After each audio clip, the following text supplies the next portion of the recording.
परमाणु बम मनुष्य द्वारा बनाए गए अब तक के सबसे विनाशकारी हथियारों में से एक है। इस तरह के विस्फोटक हथियार भारी मात्रा में ऊर्जा उत्पन्न करते हैं और इसलिए यह विनाश का कारण भी बनते हैं। जब अमेरिका ने जापान के शहर हिरोशिमा पर पहला परमाणु बम गिराया तो उस विनाशकारी दस्तक ने न केवल जापान को बल्कि पूरी दुनिया को स्तब्ध कर दिया था।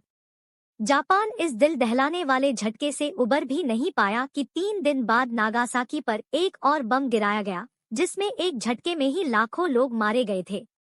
परमाणु बमबारी की यह घटना इतिहास की ऐसी भीषण घटना थी कि दशकों बाद भी इसे भुलाया नहीं जा सकता है। So hello guys, welcome to new video. आज हम हिरोशिमा और नागासाकी परमाणु बम हमले के बारे में जानेंगे।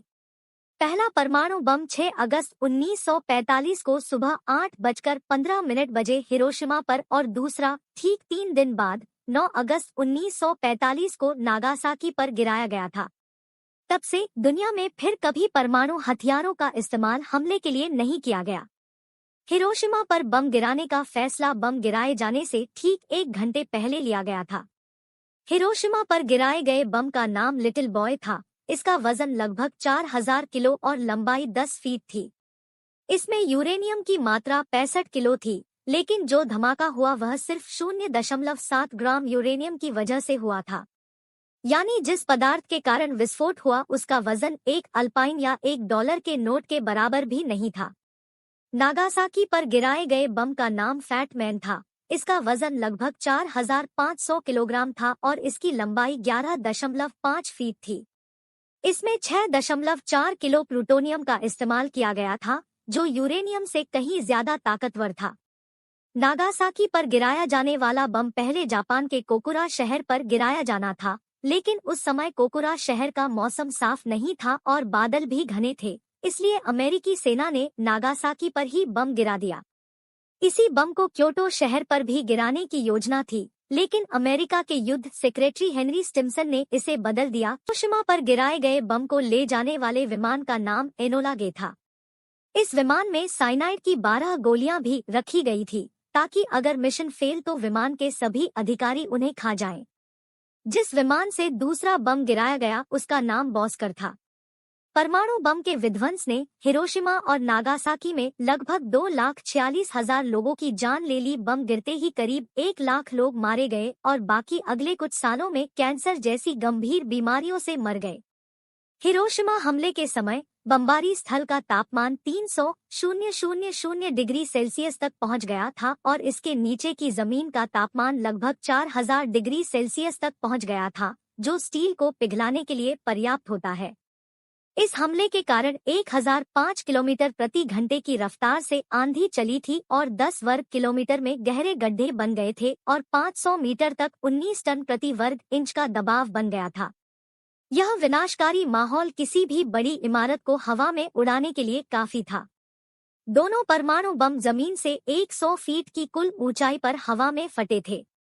दोनों परमाणु बमों के हमले में लगभग 1.5 लाख लोग मारे गए, साथ ही रेडिएशन के प्रभाव से कई लाख लोग अपंग हो गए। इतना ही नहीं, रेडिएशन का प्रभाव उनकी आने वाली पीढ़ियों पर भी देखने को मिला। हिरोशिमा हमले के 1 महीने बाद शहर में एक चक्रवात आया था, जिसमें 2000 और लोग मारे गए थे। हिरोशिमा बम विस्फोट में 1 दर्जन अमेरिकी भी मारे गए थे, जिसके बारे में अमेरिका को 1970 में पता चला था। हिरोशिमा पर हमले के बाद एक पुलिसकर्मी नागासाकी गया और वहां की पुलिस को हमले की सूचना दी। नतीजा यह हुआ कि नागासाकी परमाणु हमले में एक भी पुलिसकर्मी की मौत नहीं हुई। हिरोशिमा हमले के समय एक 13 वर्षीय लड़के शिगेकी तनाका ने 20 मील दूर से विस्फोट देखा था। परमाणु हमले से बच गया यह लड़का 6 साल बाद 1951 में बोस्टन गया और वहां मैराथन जीतकर दिखाई। सुतोमो यामागुची दोनों बम विस्फोटों में जीवित बचे एकमात्र व्यक्ति थे।